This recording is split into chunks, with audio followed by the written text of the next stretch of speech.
It was a quiet evening when the Robinson family's peaceful night was interrupted by the sound of their doorbell ringing. Standing on their doorstep was a young woman they had never seen before, drenched in sweat, with wild, fearful eyes. She was barefoot, her clothes torn, and her voice barely a whisper as she begged, "Please, don't send me back." But it wasn't just her appearance that shocked them. It was what she said next that left them frozen in place. "I know you. I've been here before." Who was this girl? And why did she think she was connected to their family in a way they couldn't understand? Little did they know, letting her into their home would unravel a dark and terrifying secret from their past, one that had been buried for years. Lisa Harper had spent the last 10 years of her life trapped within the sterile walls of a psychiatric hospital. It was a life defined by routines, medication, and cold white rooms. The doctors diagnosed her with severe PTSD, dissociative identity disorder, and paranoia, all stemming from a traumatic event she couldn't fully comprehend. In her early childhood, something horrifying had happened, a memory that was always just out of reach, flickering like a fading light. She had been taken away, her family erased from her life, and the hospital had become her only reality. For years, Lisa's escape had seemed like a distant fantasy, an impossible dream, until the night it finally became a reality. The storm that night had caused the hospital's power to flicker, and the moment the lights went out, Lisa acted. She had spent months planning her escape, memorizing the layout of the building, learning the schedules of the guards, and finding the weak spots in the security system. The chaos caused by the power outage gave her the perfect opportunity to slip away unnoticed. With her heart pounding in her chest, Lisa crept through the dark hallways, each step a risk, her breath shallow and quick. She knew the staff would be disoriented, scrambling to restore order, and that would give her the edge. Her hands shook as she pushed open the back door to freedom, feeling the cool night air on her face for the first time in years. She had no plan, no destination, only a vague, haunting memory of a house that felt like home. That house, she believed, was the key to her escape from the prison she had been living in. It was a place from her past, a place she couldn't quite remember, but felt drawn to in a way that was almost magnetic. She had never seen it clearly in her mind, but the flashes of memories were enough to guide her. She was sure that, somewhere, the Robinson family lived in a house just like it, a house where she had once been safe. With no money and nowhere to go, Lisa's only option was to take the long walk toward that elusive house. Her legs were weak, her body tired, but the fear of being caught kept her moving. Hours later, when she finally reached the neighborhood, her mind was foggy, and her sense of direction had become distorted. But when she saw the Robinsons' house in the distance, it felt like a beacon, calling her home. With no real understanding of how she had arrived there, Lisa rang the doorbell, desperate, confused, and hoping for a salvation she wasn't sure even existed. The Robinsons were in the middle of their usual evening routine when the doorbell rang, disrupting the quiet. John Robinson glanced up from the newspaper he was reading, exchanging a puzzled look with his wife, Susan. Their daughter, Emily, was doing her homework at the kitchen table. The house was calm, almost too calm, a typical suburban night. Who could be visiting at this hour? John stood up and walked toward the door, still unsure. When he opened it, he was confronted by a young woman, pale and disheveled, standing on the doorstep. She was barefoot, her clothes torn, and her wild eyes were filled with panic. She looked as if she had been running for miles, her hair a tangled mess, her breath ragged. She took one step forward, her hands trembling as she spoke in a hoarse whisper. "Please, don't send me back." Susan, hearing the exchange, came to the door and stared at the stranger. John stepped aside to let her in, feeling a strange unease settle in his stomach. The woman appeared almost desperate, caught in some kind of distress that was impossible to ignore. Susan, still unsure, studied the woman's face. She looked young, too young her own, yet there was something unsettling about her demeanor. "Who are you?" Susan asked, her voice a mix of concern and caution. The woman hesitated, as though struggling to find the right words. I'm Lisa," she stammered. "Please, I don't know where else to go. They'll find me." Her words didn't make sense, and yet there was something about her, something in the fear that clouded her eyes, that convinced the Robinsons she wasn't lying. John, with a soft sigh, invited her in. "You can stay for the night," he said, though his voice lacked the certainty that he truly believed it would be that simple. Lisa nodded, her eyes darting nervously to the shadows behind her, as if expecting someone to follow. As she crossed the threshold, she seemed to relax, but only slightly. The Robinsons didn't know it yet, but the woman standing in their foyer was no stranger. Lisa spoke of things, small, unexplainable details that seemed to tie her to their lives. She described the old oak tree in the backyard, the wallpaper in the kitchen, and the family's favorite spots in the house with eerie precision, all things she could not have known. The Robinsons were perplexed. Susan's instincts screamed that something was off, but she couldn't bring herself to send Lisa away. There was no immediate danger, or so she thought. But the more Lisa spoke, the more unsettling the situation became. "I've been here before," Lisa murmured, her voice distant. "This house, I remember it from when I was little." That's when Susan's unease deepened. How could this stranger know their home so intimately? Was Lisa simply a lost soul, or was there something darker at play? Despite her reservations, Susan couldn't bring herself to turn Lisa away. They would need to know more, but for the moment, all they could do was watch and wait. The night had just begun, and the answers they were looking for were buried in the past, somewhere neither Lisa nor the Robinsons were prepared to uncover. As the days passed, the Robinsons tried to make Lisa feel at home, though an unease lingered in the air. Despite her disheveled appearance and the wildness in her eyes, Lisa had an unsettling way of blending into their family routines. She helped with chores, sat at the dinner table, and even shared small details about her life, bits and pieces that didn't always add up.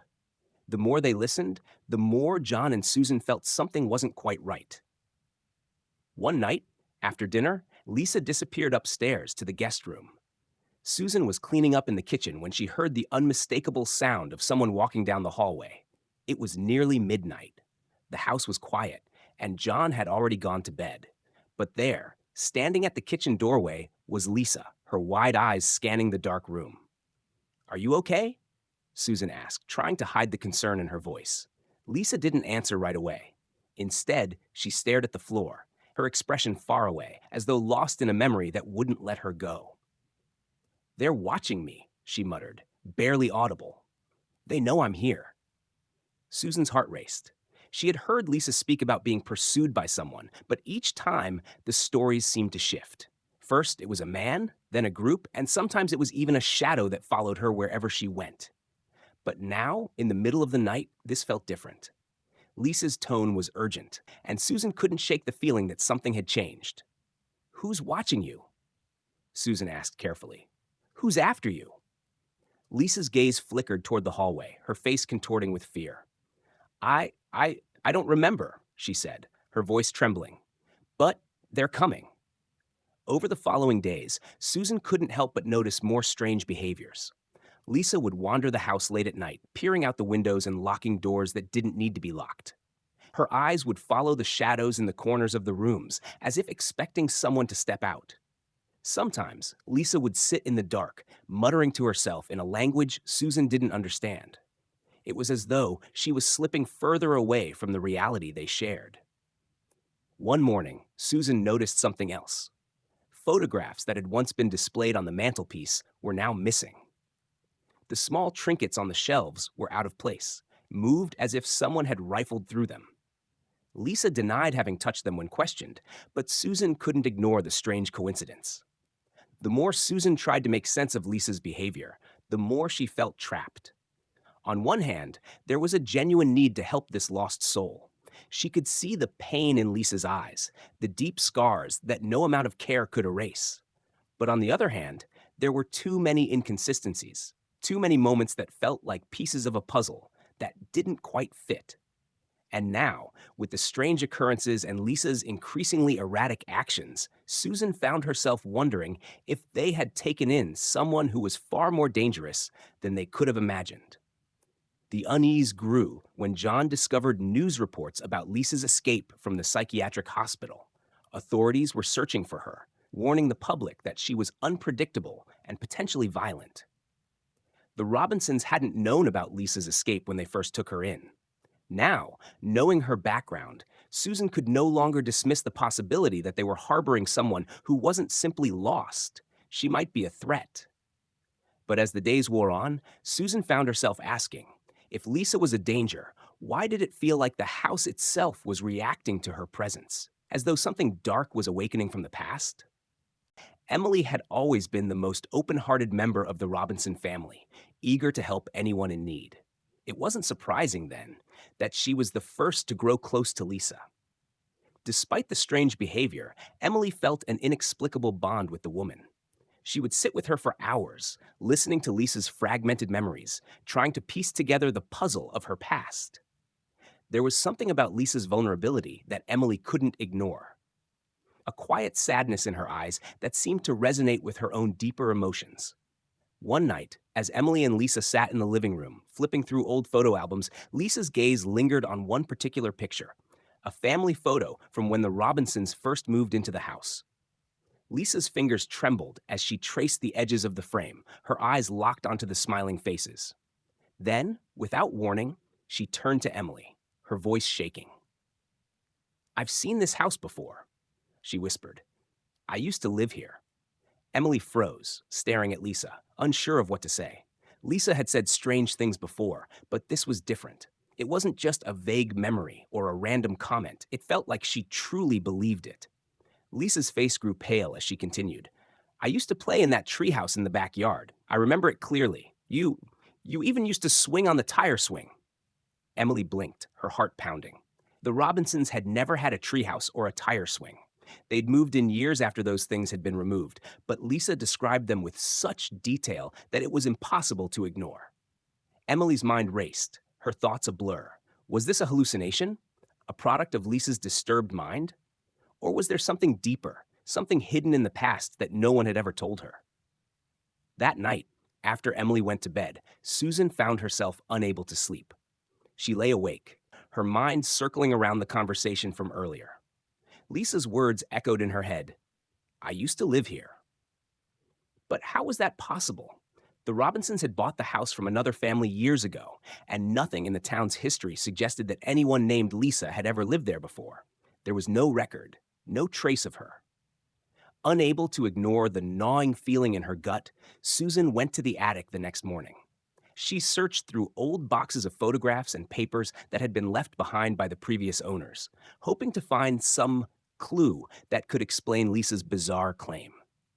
As she sifted through the dusty boxes, Susan came across something unexpected, a faded photograph of a house that looked eerily similar to their own, but older, and surrounded by trees that no longer existed. The name on the back of the photo read, "The Harper family," Lisa's family. A chill ran down Susan's spine. The connection was too strong to ignore. Lisa's memory of the treehouse, the backyard, the layout of the house, it all matched up. But the Harpers had vanished years ago, and no one knew why. What had happened to them? Why had Lisa ended up in a psychiatric hospital? And why had she returned to this house, claiming it as her own? The more Susan investigated, the more she uncovered. The Robinsons' house had once belonged to the Harper family, but the details were sketchy. Some claimed the Harpers had disappeared without a trace, while others whispered about a tragedy that had occurred in the home. There were rumors of abuse, of dark secrets buried beneath the floorboards. But no one knew the full story. Lisa's return had unknowingly reopened a door to a past that had been carefully hidden. A door that, once opened, would reveal something far more terrifying than anyone could have imagined. And the Robinsons were about to become entangled in it all. The morning after Susan's discovery in the attic, the atmosphere in the house grew heavy. The air was thick with tension, as if the walls themselves were closing in on the Robinsons. Lisa seemed to have sensed the change too, though she didn't fully understand why. Her erratic behavior had intensified, and she spent hours pacing around the house, murmuring to herself. Emily, still confused and worried, tried to comfort Lisa, but the older woman's mind seemed to drift further away with each passing hour. Susan knew she couldn't keep this to herself. The more she learned about the Harper family, the more she realized that Lisa's presence in their home wasn't just a coincidence. The mystery surrounding her past was beginning to spiral out of control, and she couldn't help but feel like something sinister was lurking just beneath the surface. Lisa had returned for a reason, but what was it? And why now? That night, Susan sat down with John and told him everything she had discovered: the photo, the Harper family, the rumors, and her growing suspicion that something had happened in this very house years ago, something that had never been resolved. John listened silently, his face etched with concern. He had never been one to believe in ghost stories or dark family secrets, but as the pieces of the puzzle started to come together, even he couldn't deny that something wasn't right. "I don't know what to believe anymore," John said, rubbing his temples. "But I think we need to get Lisa some help. She's not well." Susan nodded. "I agree, but I'm afraid that if we push her away, if we send her back, we'll never find out what really happened. Whatever it is, it's tied to this house and to Lisa. She's been here before." The decision to confront Lisa was made. The Robinsons couldn't keep living in uncertainty, and the tension was becoming unbearable. They needed answers, but they weren't prepared for the ones they would get. When Lisa was finally confronted, she didn't deny the truth. She seemed to be waiting for the inevitable, as if she had known this moment was coming. Her eyes were wide and her hands trembled as she spoke. "I remember. I remember everything," she whispered, her voice breaking. "But it's too late. They'll come for me." Susan's heart clenched in fear. "Who will come for you, Lisa? What are you talking about?" Lisa's eyes darted toward the dark corners of the room, her face contorted in a mix of dread and confusion. "The ones who took me. The ones who hurt my family. They've been watching me. They know I'm here." She paused, her voice dropping to a hoarse whisper. "And now they'll come for you too." The room fell silent, a chill creeping in as the words hung in the air. Susan and John exchanged uneasy glances. Was Lisa's mind unraveling, or was there some hidden truth she was trying to tell them? Something dark and horrifying that had been buried for years? Lisa's eyes locked with Susan's, and for the first time, she seemed to recognize something in her, a faint trace of something familiar. "I remember now," she said, her voice barely above a whisper. You. You were the one. You were the one who kept me here." Susan recoiled, her heart hammering in her chest. "What are you talking about?" she asked, her voice trembling. Lisa closed her eyes, as if trying to piece together the fragmented memories. "It wasn't always like this. It was a different time, a different life. But you knew me. You were the one who brought me here, to this house. You were the one who made it all happen." Susan's blood ran cold. Was this possible? Was Lisa somehow connected to her own past, a past she had long since forgotten? The truth, she realized, was far more terrifying than she could have imagined. Lisa had been here before, not just in the house, but in their lives. The Robinsons had unknowingly taken in someone tied to a dark and unspeakable history that had been hiding in the shadows all along. The door had been opened, and the horrors of the past were creeping in, inch by inch, threatening to destroy everything. The Robinsons were no longer just hosting a lost soul. They were entangled in a nightmare that stretched far beyond the walls of their home.